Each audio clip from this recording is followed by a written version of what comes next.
ഇതൊക്കെ ഐഡിയ ഉള്ള ഒരാളെ അറിയാം. അതാരാ? കർത്താവ്.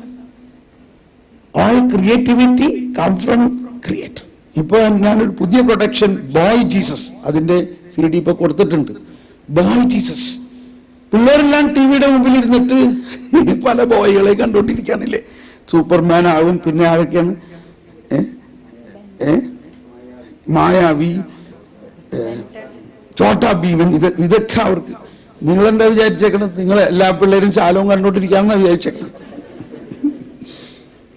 അവർക്ക് അങ്ങനെയുള്ള വല്ല ചോട്ടാ ഭീമൻ ശാലവും ഉണ്ടാക്കി വേണ്ടി അവരുടെ ഐഡിയയിലൂടെയുള്ള സിനിമകളാണ് അവർ കാണുന്നത്. ഏതെങ്കിലും ഒരു കൊച്ചിനെ നോക്കുകയാണെങ്കിൽ കുറച്ചു നേരം അവനെ വാച്ച് ചെയ്യുകയാണെങ്കിൽ മനസ്സിലാവും ഇവൻ ഏത് കാർട്ടൂണിന് അഡിക്റ്റ് ആണെന്ന്. അവന്റെ ഹെയർ സ്റ്റൈലും അവന്റെ ഡ്രസ്സും അവന്റെ ആക്ഷനും ഇതിനകത്ത് നമുക്ക് മനസ്സിലാവും. നമ്മൾ കാർട്ടൂൺ കാണാറില്ല, അതുകൊണ്ട് അറിയില്ല. കുറച്ച് ഇതിന്റെ ഗവേഷണം നടത്തുകയാണെങ്കിൽ മനസ്സിലാവും ഇവൻ മിക്കി മൗസ് ആണോ, ടോം ആൻഡ് ജെറി ആണോ, സൂപ്പർമാൻ ആണോ എന്നുള്ളത്.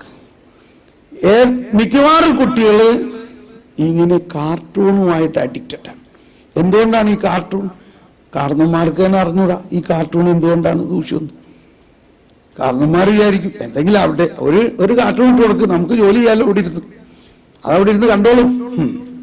കാർട്ടൂണിന്റെ പ്രധാന വിഷയം എന്താണ്? ഇത് പറയുമ്പോൾ തെറ്റിദ്ധരിക്കരുത്, ഞാൻ ആരെയും കുറ്റം പറയല്ല.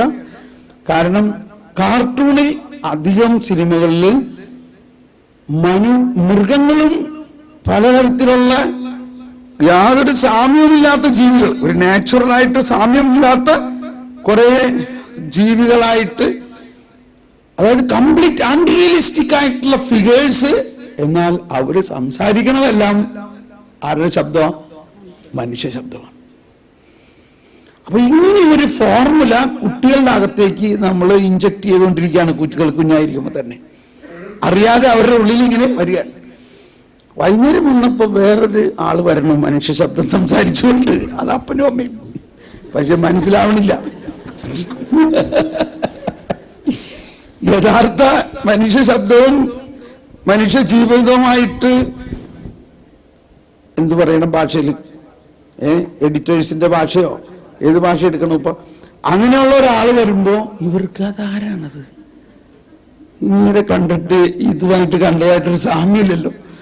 ഇവിടെ ഈ മനുഷ്യ ശബ്ദം സംസാരിക്കുന്നതൊക്കെ ഏത് എനിക്ക് മനസ്സിലാവുന്നില്ല. എങ്ങനെ എന്റെ ആത്മാർത്ഥമായ ഒരു ചിന്ത, ഇറ്റ് ഈസ് റോങ്, ഇത് തെറ്റാണെന്നാണ്. ഇങ്ങനെ നമ്മൾ കുഞ്ഞുങ്ങളിലേക്ക് ഒരു അൺറിയലിസത്തിന്റെ ഒരു ഫിനോമിനോളജി അവിടേക്ക് കൊടുത്തുകൊണ്ടിരുന്നിട്ട് അതുകൊണ്ട് അതിൽ വളരുന്നത് കൊണ്ടാണ് അവരുടെ ജീവിതം ഒരു അൺറിയലിസ്റ്റിക് കാണാൻ അവർക്ക് ഭയങ്കര ക്രേസാണ്. നാച്ചുറൽ ആയിട്ടുള്ള ഒരു മൂവ്മെന്റോ നാച്ചുറൽ ആയിട്ടുള്ള ഒരു ജീവിത ഒന്നും അവർക്ക് ചിന്തിക്കാൻ പറ്റുന്നില്ല. Because they are already manipulated by all these things. അങ്ങനെയാണ് ഈ അൺനാച്ചുറൽ എന്ന് പറയുമ്പോൾ മനസ്സിലായി, അൺനാച്ചുറൽ റിലേഷൻഷിപ്പിനെ കുറിച്ചൊക്കെ തന്നെയുള്ള.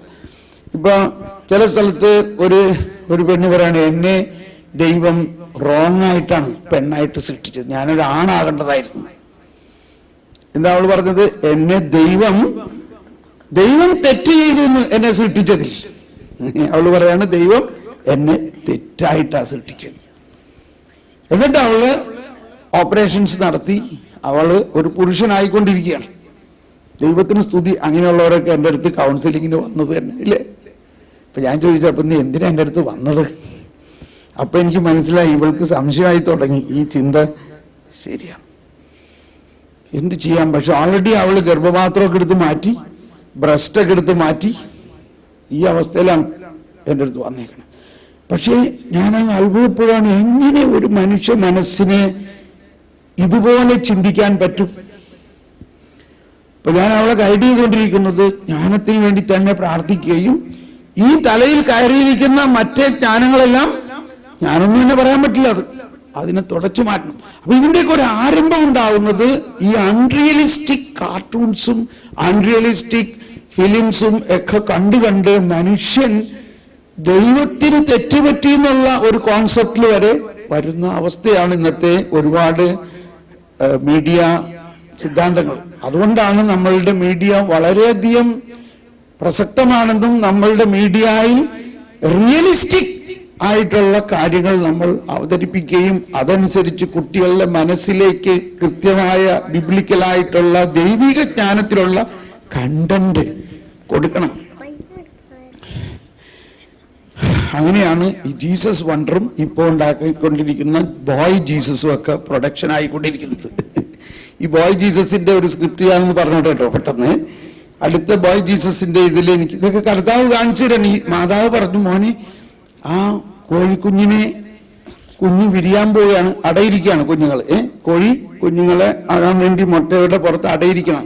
അപ്പൊ ഉണ്ണീശോ അത് പോയി ഇങ്ങനെ നോക്കി. അപ്പൊ ഉണ്ണീശോയ്ക്ക് ഭയങ്കര ആകാംക്ഷ, എങ്ങനെയാണ് ഇത് വിരിയണേനൊക്കെ ഉള്ളതെന്ന് കാണാൻ. അപ്പൊ ഇത് പിള്ളേരെ പഠിപ്പിക്കാനും കൂടി വേണ്ടിയാണല്ലോ. അപ്പോ അതിൻ്റെ ഇടയ്ക്ക് അവിടെ വേറൊരു സിദ്ധാന്തം ഞാൻ കൊണ്ടുവരികയാണ്. അതായത് നമ്മൾ ഈസ്റ്റർ എഗ് എന്ന് പറയാറില്ല. ഈസ്റ്റർ എഗ് എന്തിനാണ് ഈസ്റ്റർ എഗ്, എന്താ അതിന്റെ അർത്ഥം? ഞാൻ പലരോടും ചോദിച്ചു, ആർക്കും അർത്ഥം അറിഞ്ഞൂടാ. ഈസ്റ്റർ എഗ് എല്ലാവരും ഈസ്റ്ററിന് എഗ് കഴിക്കാറുണ്ട്.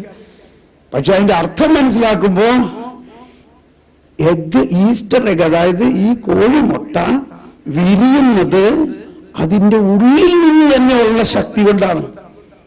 പുറത്തു നിന്ന് തള്ളക്കോഴി കൊത്തിയിട്ടല്ല അത് വിരിയുന്നത്. ഇത് മനസ്സിലാവുന്നുണ്ടോ? അപ്പോ ഈ കോഴി ആ 21 ദിവസം കഴിയുമ്പോൾ ഈ തള്ളക്കോഴിയുടെ ചൂട് കൊണ്ട് ആ മുട്ട അതിൻ്റെ അകത്ത് ജീവൻ ഇങ്ങനെ തുടിച്ച് അതൊരു കൃത്യസമയത്ത് അകത്തുനിന്ന് ഒച്ചയുണ്ടാവും. എന്നിട്ട് ഒരു ചെറിയൊരു ദ്വാരം ആദ്യം വരും. എന്നിട്ട് അടുത്തത് വരുമ്പോഴേക്കും അതിൻ്റെ കൊക്ക് പുറത്ത് വന്ന് അങ്ങനെ ആ മുട്ട വിടർന്ന് കുഞ്ഞ് ഉയർത്തെഴുന്നേറ്റ് ഇങ്ങനെ പുറത്തു വരികയാണ്. അതാണ് ഉയർപ്പ്. അതുകൊണ്ടാണ് ഈസ്റ്റർ എഗ് എന്ന് പറയുന്നതിന്. That is the whole. അപ്പൊ ഈ ഈശോ ഉയർത്തത് ഈ യേശു മരിക്കുമ്പോൾ തന്നെ ഉയർക്കാനുള്ള സോഫ്റ്റ്വെയറുമായിട്ടാണ് മരിച്ചേക്കണത്. ഇത് മനസ്സിലായില്ലേ? ഉയർക്കാനുള്ള സോഫ്റ്റ്വെയർ വെച്ചുകൊണ്ടാണ് ആള് മരിച്ചേക്കണത്. അതാണ് ഈശോ പറഞ്ഞത്, എനിക്ക് തന്നെ ജീവൻ കൊടുക്കാനും ജീവൻ എടുക്കാനും ഉള്ള അധികാരം ദൈവം തന്നിട്ടുണ്ട്. അതാണ് ഉയർപ്പിന്റെ പ്രത്യേകത. അപ്പൊ ഇതെല്ലാം നമ്മൾ എങ്ങനെ പഠിക്കും? അപ്പൊ അങ്ങനെ ഉണ്ണീശോ അവിടെ പോയിട്ട് നോക്കുമ്പോൾ അടുത്ത് നിൽക്കണ വരെ സുഹൃത്തുക്കളോട് ഉണ്ണീശോ ഇതൊക്കെ പറഞ്ഞ് മനസ്സിലാക്കാണ് ഈ മുട്ട വിരിയണത്. അങ്ങനെ കുഞ്ഞുങ്ങൾ വിരിഞ്ഞു കഴിഞ്ഞപ്പോ മാതാവ് പറഞ്ഞു, മോൻ അതിനെയൊക്കെ കോഴിക്കൂടിൽ കയറ്റണം. അങ്ങനെ ഉണ്ണീശോ കുഞ്ഞുങ്ങളെയൊക്കെ കോഴിക്കൂടിൽ കയറ്റാൻ അമ്മേനെ സഹായിക്കുകയൊക്കെ ചെയ്യും. അങ്ങനെ വീട്ടിലെ കാര്യങ്ങളൊക്കെ ചെയ്യുന്നുണ്ട്. അങ്ങനെ ഇരിക്കും ഒരു ദിവസം കോഴിക്കുഞ്ഞിനെ പുറത്തു വിടാൻ പറഞ്ഞു. അപ്പോൾ കോഴിക്കുഞ്ഞിനെ അഴിച്ചു വിട്ടപ്പോൾ കുറച്ചും കൂടി വലുതായി കുഞ്ഞുങ്ങളൊക്കെ. തള്ളക്കോഴി ഈ കുഞ്ഞുങ്ങളെ തീറ്റി കൊടുത്തുകൊണ്ട് ഇങ്ങനെ നടക്കാണ്. അങ്ങനെ തള്ളക്കോഴി തീറ്റി കൊടുത്തുകൊണ്ട് നടക്കണടുത്ത് ഉണ്ണീശോ ഇതിന്റെ പുറകെ ഇതൊക്കെ കൊണ്ടിട്ട് അതിനെ കളിപ്പിച്ചിങ്ങനെ നടക്കുമ്പോൾ പെട്ടെന്ന് ഒരു വലിയ പരുന്ത് താഴോട്ട് ഇറങ്ങി വരണ കണ്ടു കഴിഞ്ഞപ്പോൾ തള്ളക്കോഴി ഒരച്ചുണ്ടാക്കി വഴി ഈ കോഴിക്കുഞ്ഞുങ്ങളൊക്കെ തള്ളക്കോഴിയുടെ ചിറകിൻ കീഴിൽ വന്ന് ഇങ്ങനെ കയറിയിരുന്നു. അതാണ് ഈശോ പറയാറുള്ളത്, ഏത് ജെറുസലേമേ പെടക്കോഴി ചിറകിൻ കീഴിൽ. അപ്പൊ ഇതൊക്കെ ഈശോയുടെ ജീവിതമായിട്ട് കണക്റ്റഡ് ആണ്. ഇതൊക്കെ കുഞ്ഞുനാളിലെ പഠിച്ചേക്കണുണ്ടല്ലേ വലുതായപ്പോ പറഞ്ഞത്. പക്ഷെ ഒരു കുഞ്ഞ് വരുന്നില്ല. ആ ഒരു കുഞ്ഞിങ്ങോട്ട് മാറി നിൽക്കുകയാണ്. അത് തള്ളക്കോഴിയുടെ അടുത്തേക്ക് വരുന്നില്ല. തള്ളക്കോഴി ബഹളുണ്ടാക്കാണ്, പരുന്ത് വരുന്ന പറഞ്ഞപ്പോൾ അങ്ങനെ പരുന്ത് താഴോട്ട് വന്നു. പരുന്ത് വന്ന വഴി തള്ളക്കോഴി പറന്ന് പരുന്തിനെ കൊത്താനൊക്കെ നോക്കുന്നുണ്ട്, പക്ഷേ പറ്റിയില്ല. കുഞ്ഞ് മാറി നിന്ന കോഴിക്കുഞ്ഞിനെ പരുന്ത് റാഞ്ചിക്കൊണ്ടുപോവുകയാണ്. അങ്ങനെ റാഞ്ചിക്കൊണ്ട് പോകുമ്പോ ഇത് നോക്കി നിന്ന ബോയ് ജീസസ് പറന്ന് സൂപ്പർമാന്റെ മാതിരി അങ്ങ് ചെന്നിട്ട് ആ കോഴിക്കുഞ്ഞിനെ പരുന്തിന്റെ കയ്യിൽ നിന്ന് നേടിയെടുക്കുകയാണ്. എന്ത് പറയണം? എന്നിട്ട് കുഞ്ഞിനെ സുഖപ്പെടുത്തി. അപ്പൊ ഇതാണ് രക്ഷയുടെ സന്ദേശമായില്ലേ? ഇല്ലേ? This is the story of message of salvation.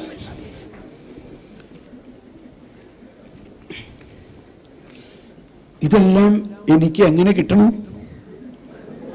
അതാണ് ഞാൻ പറഞ്ഞു വരുന്നതിന്റെ അർത്ഥം. ഇതെല്ലാം എനിക്ക് എങ്ങനെ കിട്ടണം? ഞാൻ വെളുപ്പിന് 4 മണിക്ക് എഴുന്നേറ്റ് ജ്ഞാനത്തിന് വേണ്ടി പ്രാർത്ഥിക്കുമ്പോൾ കർത്താവ് എനിക്കിങ്ങനെ പറഞ്ഞു തരികയാണത്. അപ്പോൾ ഇനി ഉള്ള പ്രൊഡ്യൂസേഴ്സ്, അനിമേറ്റേഴ്സ്, മീഡിയ പ്രവർത്തകരെല്ലാം ദൈവത്തിൻ്റെ ഈ ജ്ഞാനത്തിലൂടെയുള്ള പ്രൊഡക്ഷൻസ് ഉണ്ടാകണം. അല്ല, അപ്പൊ ഞാൻ പറഞ്ഞു വരുന്നത് all creativity come from creator. ഇതൊരു സിദ്ധാന്തം അടിവരയിടണം. നമ്മളെപ്പോഴും നമ്മുടെ ഹൃദയത്തിന്റെ, അതേ സമയത്ത് ഇപ്പൊ ഈ ധ്യാനത്തിലൂടെ നമ്മുടെ ഹൃദയം വിശുദ്ധീകരിക്കുന്നു. ഹൃദയ വിശുദ്ധീകരണം നടന്നു കഴിയുമ്പോൾ ആ ഹൃദയത്തിലാണ് ഐഡിയ ഫോം ചെയ്യുന്നത്. അതാണ് ഒരു ആർട്ടിസ്റ്റിന് ഉണ്ടാകേണ്ട പ്രധാന ഒരു ക്വാളിറ്റി, ഹൃദയ വിശുദ്ധീകരണം. ഹൃദയത്തിൽ നല്ലൊരു ആശയം ഉദിക്കണം. സങ്കീർത്തനം 45 അല്ലെ, സങ്കീർത്തനം 45 അതാണ് നമ്മൾ ഈ കുർബാനയില്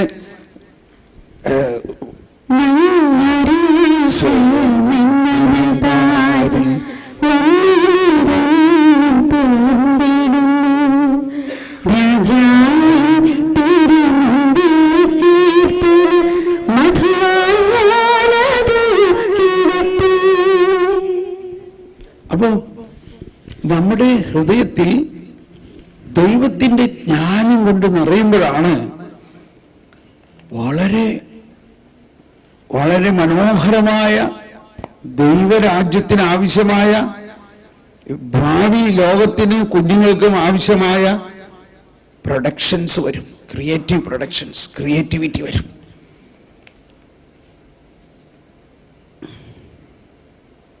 ഓക്കെ, നമ്മൾ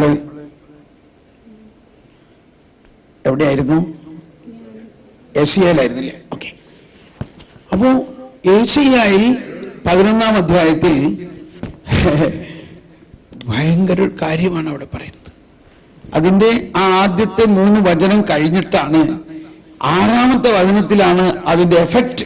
എന്തായിരിക്കും എഫക്റ്റ്?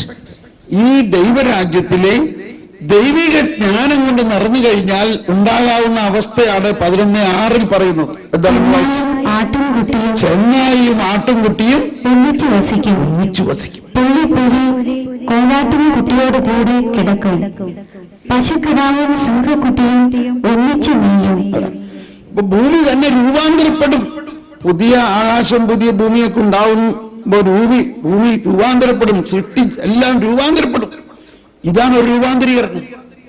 പക്ഷെ ഇത് ഇവിടെ തന്നെ ഉണ്ടാകണം, ഇപ്പൊ തന്നെ ഉണ്ടാകണം. ആരാണ് ചെന്നായി, ആരാണ് കുഞ്ഞാടെന്ന് നോക്കണ്ട. മനസ്സിലായോ? ഇത് നമ്മുടെ വീട്ടിലെ കാര്യമാണ് ഈ പറയുന്നത്. ഇന്ന് വീട്ടിൽ ചെന്നിട്ട് ചോദിച്ചു നോക്ക്. ചോദിക്കണ്ട, മനസ്സിൽ ചാന്തി. ആരാണ് ചെന്നായി? 2 പേരുണ്ടാവും. ഒന്ന് എങ്ങനെയായിരിക്കും? ചെന്നായി. അടുത്തത് എങ്ങനെയായിരിക്കും?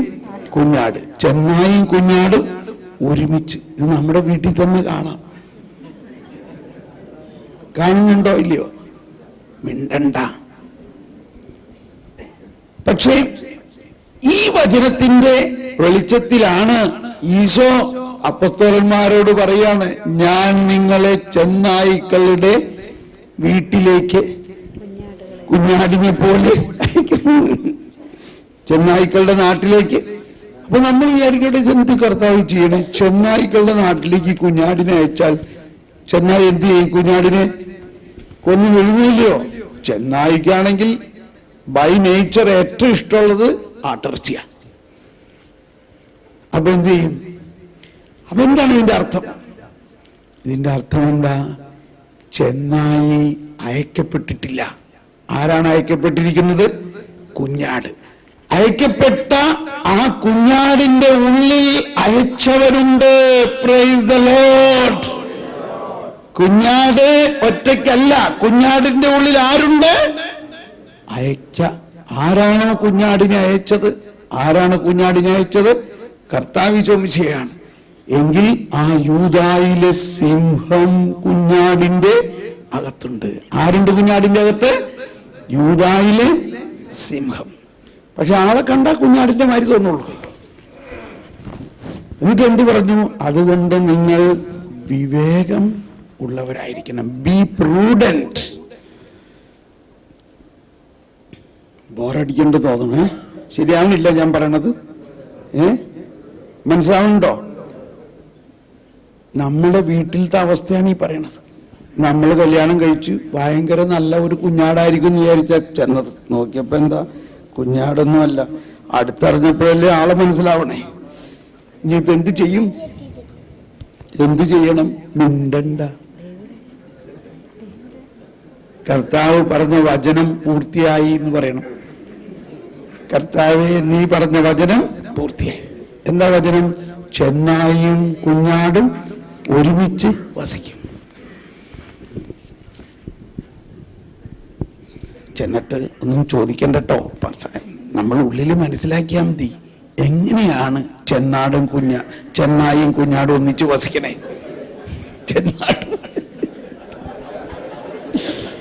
ഒരു നോൺ ലീനിയർ എഡിറ്റിംഗ് ആണ്. ചെന്നായും കുഞ്ഞാടെന്ന് പറഞ്ഞു വന്നപ്പോ എന്തായി? ചെന്നാടായി പോയി. Audio mixing. എങ്ങനെയാണ് ഇത് വിജയിക്കണേ? എന്തു വേണം? ജ്ഞാനം വേണം. ജ്ഞാനമുണ്ടെങ്കിൽ ചെന്നായും കുഞ്ഞാടും, അപ്പൊ അതല്ലേ പറഞ്ഞേക്കണതിന്റെ അർത്ഥം. ജ്ഞാനം വന്നു കഴിഞ്ഞപ്പോ കണ്ടോ, ഫ്രാൻസിസ് അസീസി ചെന്നായിയോട് പറഞ്ഞു, ഓ ബ്രദർ വുൾഫ്, നീ എന്താണ് ഈ ആൾക്കാരൊക്കെ തിന്നുകൂടണേ? എനിക്ക് വിശക്കുമ്പോ അവര് തിന്നാനൊന്നും തന്നില്ലെങ്കിൽ ഞാൻ എന്ത് ചെയ്യും ഫ്രാൻസിസേ? അപ്പൊ ഉടനെ ഫ്രാൻസിസ് എല്ലാവരോടും പറഞ്ഞു, നിങ്ങൾ എന്തുകൊണ്ടാണ് ഈ ചെന്നായിക്കൊന്നും കൊടുക്കാത്തത്? അവൻ നമ്മുടെ സഹോദരനാണ്. എന്നിട്ട് എന്ന് പറഞ്ഞു, ബ്രദർ വുൾഫ്, നാളെ മുതൽ നിനക്ക് ഞങ്ങളുടെ ഓരോ വീട്ടിൽ നിന്നും ഭക്ഷണത്തിന് തരും. നീ ആരെയും പിടിച്ചു കഴിക്കും. ശരി ഫ്രാൻസിസേ, നടന്ന സംഭവമാണത് ഇല്ലേ? അപ്പൊ എന്ത് സംഭവിച്ചു? ചെന്നായും കുഞ്ഞാടും ഒന്നിച്ച് വസിക്കണം. അപ്പൊ ഇങ്ങനെ നമ്മുടെ ജീവിതത്തിൽ, നമ്മുടെ വീട്ടിൽ, നമ്മുടെ ദാമ്പത്യ ജീവിതത്തിൽ, അല്ലെങ്കിൽ മക്കൾ, എല്ലാ തലത്തിലും ചെന്നായും കുഞ്ഞാടിനെയും കാണാം. എന്ന് പറഞ്ഞാൽ വളരെ വൈരുദ്ധ്യമാർന്ന ക്യാരക്ടറിസ്റ്റിക്. ചെന്നായുടെയും കുഞ്ഞാടിന്റെയും ക്യാരക്ടറിസ്റ്റിക് നേച്ചർ, പ്രകൃതിയാലുള്ള നേച്ചർ തന്നെ വളരെ വിപരീതമാണ്.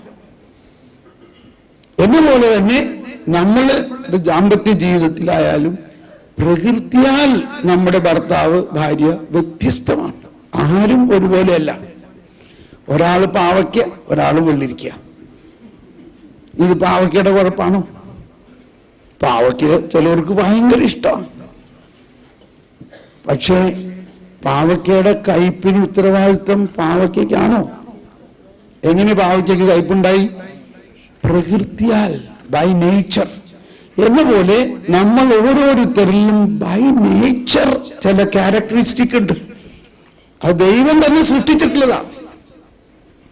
ഇത് പറയുമ്പോ ഒരു ഓർമ്മ വന്ന് പറയട്ടെ.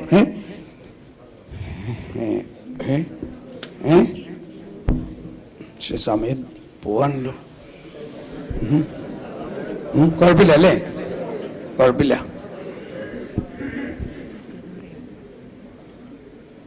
ഏതായാലും നമ്മള് ദാമ്പത്യവും കൂടി ഇതിന്റെ ഇടയ്ക്ക് ഒരു ട്രാക്ക് ഉണ്ടല്ലോ. അതെ, ഒരു ട്രാക്ക് ദാമ്പത്യവും ഇതിനകത്ത് കിടക്കണ്ടല്ലോ. അതും നമുക്ക് മാച്ച് ആവണം അല്ലേ? ഒരു ഭാര്യയും ഭർത്താവും വന്നിട്ട് ഭയങ്കര ബഹളം ഉണ്ടാക്കി വന്നിരിക്കുകയാണ്. 28 വർഷമായി ഞാൻ ഇവൾ എന്റെ ജീവിതത്തെ നശിപ്പിച്ചുകൊണ്ടിരിക്കുന്നത്, ഇനി വേണ്ട. ഞാൻ പറഞ്ഞു, എന്ത് പറ്റിയാവോ? നീ നിർത്തി. അപ്പൊ എങ്ങനെയാ? ഞങ്ങള് പിരിയാൻ തീരുമാനിച്ചു. 28 വർഷമായി ഒരു ദിവസം പോലും സമാധാനമില്ലാത്തൊരു ജീവിതമാണ്. അപ്പൊ ഞാൻ പറഞ്ഞു, എന്നാ പിന്നെ എന്റെ അടുത്ത് വന്നെന്തിനാ? അല്ല, ഒരു സാറ് പറഞ്ഞ് പിരിയാൻ തീരുമാനിച്ചിട്ടുണ്ടെങ്കിൽ ഇങ്ങനെ ഒരു തോമസ് പോൾ എന്ന് പറഞ്ഞ ഒരാൾ ഇവിടെ പട്ടണത്തിലുണ്ട്, അങ്ങേരുടെ അടുത്ത് പോയിട്ടൊന്ന് പ്രാർത്ഥിച്ച് പിരിയും. പ്രാർത്ഥിച്ച് പിരിയാൻ പറഞ്ഞു. അപ്പൊ ഞാൻ മനസ്സിലാക്കി, ദൈവമേ, അയാൾ ഇത്തിരി ജ്ഞാനം ഉണ്ടായിരുന്നില്ലേ. അത് കാരണം ഈ വന്നിരിക്കുകയാണ്. എന്തിനാണ്? പിരിയണേക്ക് മുമ്പ് പ്രാർത്ഥിച്ച് പിരിയാൻ. ഇത് ഇന്നത്തെ കാലത്ത് ഒരു ഫാഷനാണ്. ഡൈവേഴ്സ് പാർട്ടി എന്ന് പറയും. Divorce party, wedding party, divorce party. അപ്പൊ വെഡിങ് പാർട്ടിക്ക് വിളിച്ച ആൾക്കാരെല്ലാം വിളിച്ച് ഡൈവേഴ്സ് പാർട്ടി, ഇത് സമാധാനമായിട്ട് പിരിയാന്നുള്ളതാണ് ഇതിന്റെ ഒരു ട്രെൻഡ്. അപ്പോ ഞാനിവരോട് ചോദിച്ചു, എന്തെങ്കിലും ഒരു നല്ല കാര്യം ഇവളിലുണ്ടാവോ അല്ലെങ്കിൽ ഇയാളിലുണ്ടാവോ? ഒരു നല്ല കാര്യമില്ല, ഇവൾ ആകെ പൊട്ടയാണ്. അപ്പൊ അവളും എടുത്തടിക്ക് പറഞ്ഞു, ഈ മനുഷ്യന്റെ ജീവിതത്തെ നശിപ്പിച്ച് ഭയങ്കര എക്സ്ട്രീം വയലൻസിൽ ഇവരങ്ങ് വന്നു. പിന്നെ ഞാൻ പിടിച്ചു മാറ്റി അവിടെ ഇരിക്കാൻ പറഞ്ഞു. അത് കഴിഞ്ഞപ്പോൾ ഞാൻ പറഞ്ഞു, ഒന്ന് സമാധാനമായിട്ട് ഇരിക്കേ. എന്നിട്ട് ഞാൻ ഈ ജ്ഞാനത്തിന് വേണ്ടിയൊക്കെ പ്രാർത്ഥിക്കാൻ തുടങ്ങി. കർത്താവേ, ജ്ഞാനം നൽകണേ. ഇപ്പോൾ നമ്മുടെ ഒരു മലയാളം പാട്ട് ഓർമ്മ വരികയാണ്. അന്യരിൽ നന്മ കാണാൻ, അതു കണ്ടാനന്ദിക്കാൻ. രക്ഷപ്പെടുത്ത്.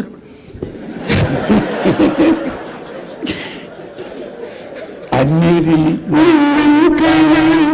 കണ്ടു സന്തോഷിക്കാൻ,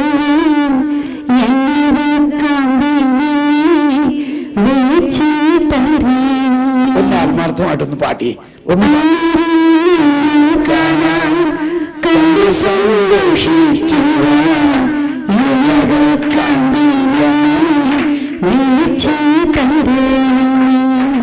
വെളിച്ചം എന്ന് പറഞ്ഞ ജ്ഞാനം. വെളിച്ചം എന്ന് പറഞ്ഞാൽ എന്താ? ജ്ഞാനം. അപ്പൊ ഈ ജ്ഞാനം ഉണ്ടായാൽ മാത്രമേ മറ്റുള്ളവരിലുള്ള നന്മ കാണാൻ പറ്റൂ. ഞാൻ ഇവരോട് പറഞ്ഞു, എന്തെങ്കിലും ഒരു നല്ല കാര്യം ഇയാളിലോ നിങ്ങളിലോ ഉണ്ടാകാതിരിക്കോ? അവരങ്ങോട്ടും ഇങ്ങോട്ട് തിരിഞ്ഞിരിക്കുകയാണ്, മുഖമൊക്കെ ഇങ്ങനെ വീർത്ത് ദേഷ്യപ്പെട്ട് കരിവാളിച്ചിരിക്കുകയാണ്. നമുക്ക് അങ്ങനത്തെ മുഖം കാണാമല്ലോ ദേഷ്യം ഉണ്ടാകുമ്പോൾ. കുറച്ചു നേരം മൗനമായി എല്ലാവരും. അപ്പൊ ഞാൻ പ്രാർത്ഥിച്ചുകൊണ്ടിരിക്കുകയാണ്, അന്യരിൽ നന്മ കാണാൻ, കണ്ടു സന്തോഷിക്കുവാൻ,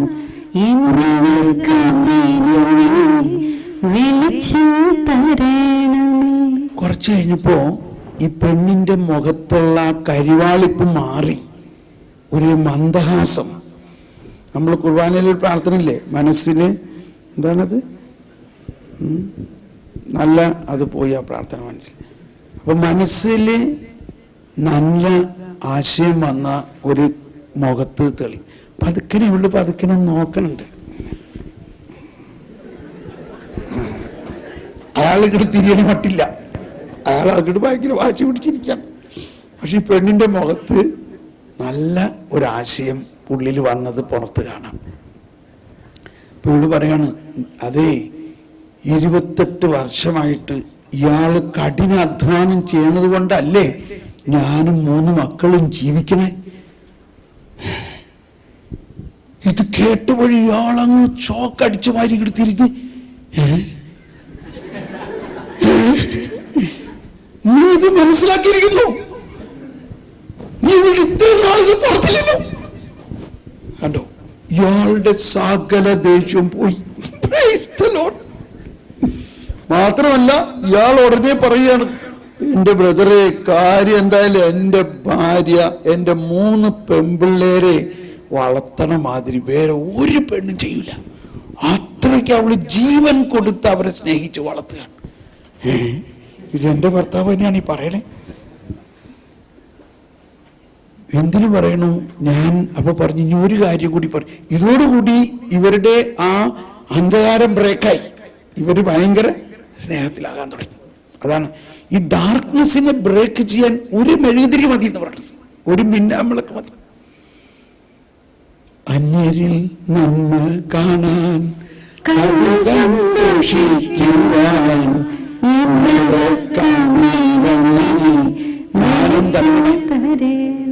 വീണ്ടും ജ്ഞാനത്തിന് വേണ്ടി പ്രാർത്ഥിച്ചൊക്കെ ചെയ്ത് അവർ വീണ്ടും ഓരോന്നോരോന്ന് പറയാൻ തുടങ്ങി. എന്തിനു പറയണു, ഒരു 10 മിനിറ്റിനകത്ത് ഇവര് കുറെ കാര്യങ്ങൾ ഇങ്ങനെ പറഞ്ഞു. സാവധാനം ഇവർ രണ്ടുപേരും തൊട്ടടുത്ത് വന്നു. അടുത്ത് വന്ന് അവരങ്ങ് കെട്ടിപ്പിടിച്ച് കരയാൻ തുടങ്ങി. അവർ പറയും, ഞങ്ങളിൽ ഇത്രയും നന്മ ഉണ്ടായിരുന്നത് ഞങ്ങളത് കണ്ടില്ലല്ലോ. ഞങ്ങൾ വെറുതെ ആവശ്യമില്ലാത്ത നിസാര കാര്യത്തെ ചൊല്ലി ബഹളം ഉണ്ടാക്കി എന്നും അടിയിട്ടിരുന്നു.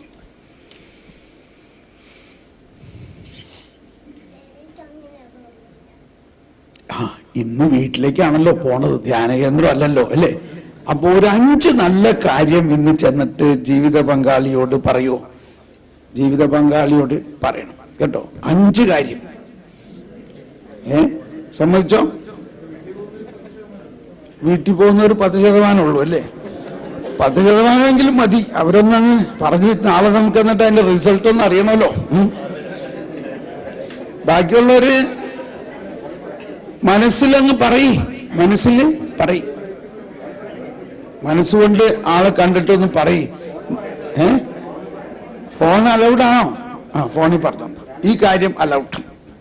ഫോണിൽ എന്ത് പറയണം? 5 നല്ല കാര്യം ഇപ്പോഴേ അന്വേഷിക്കണം. എന്താണ് നല്ല കാര്യം? അപ്പൊ അവര് കേൾക്കണ ആൾക്ക് മനസ്സിലായി എന്ത് പറ്റിപ്പോയി ആൾക്കിത്. ഇതന്നെ ഉണ്ടായി. ഒരിക്കൽ ഒരു സഹോദരി വന്നിട്ട് ധ്യാനത്തിന് വൈകുന്നേരമായി പറഞ്ഞു, എൻ്റെ ഭർത്താവ് മഹാമോശമാണ്, ധ്യാനം കൂടാൻ വരണില്ല, പൊട്ടയാണ്, എന്ത് ചെയ്തിട്ടും ആളൊന്നുമില്ല, ഒരുപാട് കംപ്ലൈന്റുകൾ പറഞ്ഞു. അപ്പൊ ഞാൻ പറഞ്ഞു, എന്തെങ്കിലും ഒരു നല്ല കാര്യം ഇയാൾക്കുണ്ടോ? ഒന്നുമില്ല എന്ന് പറഞ്ഞു. ഞാൻ പറഞ്ഞു, എന്താ നാളെ അയാളെ ധ്യാനത്തിന് വിളിച്ചു? ധ്യാനത്തിനോ? അങ്ങേര് ഒരിക്കലും ധ്യാനമൊന്നും കൂടില്ല, ഇന്നേ വരെ ഈ ധ്യാനത്തിനോ പള്ളിയിൽ പോണ കാര്യത്തിനോ ഒന്നും ആളില്ല. ഞാൻ പറഞ്ഞു, എന്തെങ്കിലും ഒരു നല്ല കാര്യം പറയും. അങ്ങനെ സാവധാനം ആലോചിച്ച് വീണ്ടും ഞാനിങ്ങനെ പ്രാർത്ഥിച്ചപ്പോ അവള് ഒരു നല്ല കാര്യം പറഞ്ഞു. അവളോട് ഞാൻ പറഞ്ഞു, നീ ഇതൊന്ന് വീട്ടിൽ പോയിട്ട് ഭർത്താവിനോട് മുഖത്ത് നോക്കിയൊന്ന് പറയാമോ? പിന്നെ പറയണെന്താ, ഉള്ള കാര്യമല്ലേ? Praise the Lord. നന്ദി പറയണം. എന്നിട്ട് അതിന്റെ കൂടെ ഞാൻ വീണ്ടും ചോദിച്ച് 2-3 കാര്യങ്ങൾ കൂടി പിടിച്ചു. അങ്ങനെ അവളത് അപ്പൊ തന്നെ അവളുടെ മനസ്സിലൊരു സന്തോഷം ആകാൻ തുടങ്ങിട്ടോ. പിറ്റേ ദിവസം 9 മണിക്ക് ധ്യാനം തുടങ്ങുവാൻ ഞാൻ ഹാളിൽ വരുമ്പോഴേക്കും ആദ്യം വന്നേക്കണത് ഇവളും ഇവളുടെ ഭർത്താവും വന്നേക്കാം. ഇയാള് എന്റെ മുമ്പിൽ വന്നിട്ട് പറയാൻ, ഞാൻ സോ ആൻഡ് സോ, നിങ്ങൾ എന്താ എന്റെ ഭാര്യ ചെയ്തേ? എന്താണത്? ഇവളാകെ മാറിപ്പോയിരിക്കണം. ഇവൾ ഇന്നലെ വൈകുന്നേരം വന്നിട്ട് ഇന്നേ വരെ പറയാത്ത രീതിയിൽ എന്നോടൊക്കെ സംസാരിക്കാൻ തുടങ്ങി. എന്തിനു പറയണം, ഇന്നലെ രാത്രി ഞങ്ങൾ ഉറങ്ങിയിട്ടില്ല. ഈ കാര്യം മനസ്സിലായല്ലോ എന്ത് സംഭവിച്ചിരിക്കുന്നത്. ഞാൻ രാവിലെ തന്നെ ഫോൺ വിളിച്ച് ഓഫീസിൽ പറഞ്ഞു, ഇന്ന് എനിക്ക് ലീവ് വേണം, ഞാൻ ഇന്ന് ഇവളുടെ കൂടെ ധ്യാനിക്കാൻ പോകാൻ. Praise the Lord. നടന്ന സംഭവം. അന്യരിൽ നന്മ കാണാൻ, അതു കണ്ടാനന്ദിക്കാൻ.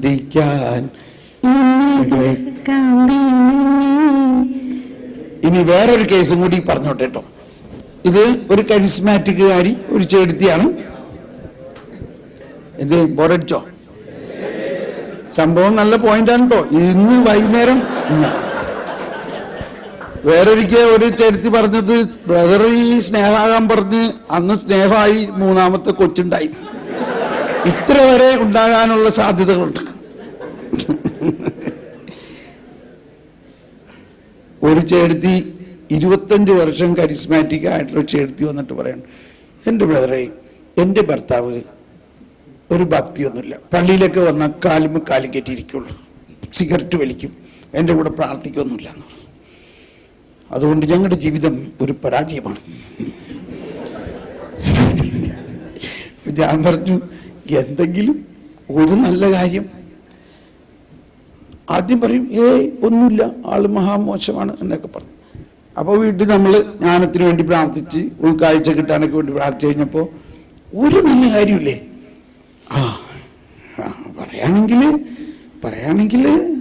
പറയാണെങ്കിൽ നല്ലൊരു കാര്യമുള്ളത്, ഇയാള് നല്ല ഒരു കുക്കാണ്. കുക്ക് എന്ന് പറഞ്ഞാൽ ഭക്ഷണം ഉണ്ടാക്കുന്നു. ഞാനൊരു ആംലെറ്റ് പോലും ഉണ്ടാക്കാൻ എനിക്ക് അറിഞ്ഞൂടാ, എൻ്റെ കാര്യം. അപ്പോൾ ഒന്ന് ആലോചിച്ചു. ഞാൻ ചോദിച്ചു, ഇയാള് കുക്ക് എന്ന് പറഞ്ഞ അയാളാണോ അപ്പോൾ വീട്ടിൽ ഭക്ഷണമൊക്കെ ഉണ്ടാക്കണേ? അയാളാണ് വാസ്തവത്തിൽ എല്ലാ ഭക്ഷണം ഉണ്ടാക്കണേ. ഇനി ഇതിൽ കൂടെ എന്താ വേണ്ടേ? അപ്പൊ ഞാൻ വീണ്ടും ചോദിച്ചു, എനിക്ക് വിശ്വസിക്കാൻ പറ്റില്ല, ഇയാൾ ഉണ്ടാക്കണ ഭക്ഷണം നിനക്ക് ഇഷ്ടമുണ്ടോ? ഇല്ല, അയാൾക്കതൊരു ഹോബിയാണ്. മാത്രമല്ല എനിക്ക് ഇഷ്ടമുള്ള ഭക്ഷണം അയാൾ ഉണ്ടാക്കണുള്ളൂ. ഒന്ന് ആലോചിച്ച്, നിങ്ങൾക്ക് കൊതിയാവുണ്ടാവില്ലേ ചേച്ചിമാരെ? അങ്ങനത്തെ ഒരു ഭർത്താവിന് വാസ്തവം. ഞാൻ പറഞ്ഞു, ഇതിൽ കൂടുതൽ എന്താ നിനക്ക് വേണ്ടേ? ഇനി 2ാമത്തെ നല്ല കാര്യം എന്താണെന്നറിയാമോ? അയാളുടെ വീട് വളരെ ക്ലീൻ ആക്കി വെക്കണം എന്നുള്ളത് ഇയാൾക്ക് നിർബന്ധമാണ്. വീട് എപ്പോഴും അടിച്ചു തുടച്ച് ഇയാൾ തന്നെ, അതും അയാളുടെ ഒരു ഹോബിയാണ്, എല്ലാം മനോഹരമാക്കി വീട് വെക്കുക. ഇനി മൂന്നാമത്തെ നല്ല കാര്യം, അയാൾ നല്ലൊരു ഗാർഡനറാണ്, നല്ലൊരു തോട്ടക്കാരൻ. വീടിന് ചുറ്റും ഒരു മനോഹരമായ പൂന്തോട്ടമാണ്. ഞാൻ ആലോചിച്ചു, എന്താ നിനക്ക് വേണ്ടേ? നിന്റെ ദൈവം തന്നിരിക്കുന്ന ഈ നിധി കണ്ടെത്തുക എന്നതാണ് ജ്ഞാനം. അയാള് സ്വർഗസ്ഥനായ പിതാവ് ചെല്ലിയില്ലെങ്കിൽ അയാള് കുക്ക് ചെയ്യണ നേരത്ത് നീ അങ്ങ് അടുത്ത് ചെന്നിട്ട് നമുക്കൊന്ന് സ്വർഗസ്ഥനായ പിതാവ് ചെല്ലാന്ന് പറയണം. അവൾക്ക് ഭയങ്കര ഒരു സ്പർശനമായി. അവൾക്കിപ്പോ മനസ്സിലാകുകയാണ്, ശരിയാണല്ലോ, ഞാൻ എൻ്റെ ഈ വളരെയധികം യാത്ര ചെയ്തിട്ടുള്ള എൻ്റെ ജീവിതത്തിൽ ഇങ്ങനെ ഒരാളെ ഞാൻ ഇന്നവരെ കണ്ടിട്ടില്ല. I cannot imagine. എനിക്ക് തന്നെ ഇത് ചിന്തിക്കാൻ പറ്റില്ല. വീട്ടിൽ കുക്കിങ്ങും തുടയ്ക്കലും ഗാർഡനിങ്ങും ഒക്കെ ചെയ്യാൻ ഐ കാനോട്ട് ഡു ഇറ്റ്. നിങ്ങൾ ആരെങ്കിലും കണ്ടിട്ടുണ്ടോ അങ്ങനത്തെ ഒരു ഭർത്താവിന്? പക്ഷേ ഇത് ശരിക്കും സംഭവമാണ്. എന്നിട്ട് അപ്പോ ഇത് ഇവൾക്ക് ജ്ഞാനം കിട്ടിക്കഴിഞ്ഞപ്പോ ഇത് ഇവൾ മനസ്സിലാക്കിയിട്ട്, അപ്പൊ ഭർത്താവും ധ്യാനത്തിന് വന്നിട്ടുണ്ടായിരുന്നു കേട്ടോ. ഇവളങ്ങ് സാക്ഷ്യം പറയാനും കയറിയിട്ട് ഇവളങ്ങ് പറയാൻ തുടങ്ങി ഭർത്താവ് ചെയ്യണ ഈ നന്മകളെ കുറിച്ചൊക്കെ. അവൾ തന്നെ വികാരഭരിതനായി. എന്നിട്ട് ആ വികാരഭരിതയായിട്ട് പറയാണ്, ഇത്രയും നാളും എനിക്ക് ദൈവം തന്നിരുന്ന ഈ നിധി ഞാൻ കാണാതെ പോയി. ഇതാണ് അവളുടെ കുമ്പസാരം, അവളുടെ റിപ്പൻറ്റൻസ്. Praise the Lord. നമുക്കൊന്ന് എഴുന്നേറ്റ് നിന്ന് ഒരു പാട്ട് പാടാം. ഈ സമയത്ത് അത്യാവശ്യം ആർക്കെങ്കിലും പുറത്ത് പോകുന്നുണ്ടെങ്കിൽ പോയി വരാം. നമ്മൾ പാട്ട് പാടാൻ മാത്യൂസ് നമുക്കൊന്ന്, അല്ലെങ്കിൽ ഒരു 5 minutes ബ്രേക്ക് ഇല്ലേ? 5 minutes ബ്രേക്ക്. ഓക്കെ, കൈ അടിച്ച് പാസ്സാക്കി. 5 minutes ബ്രേക്ക്.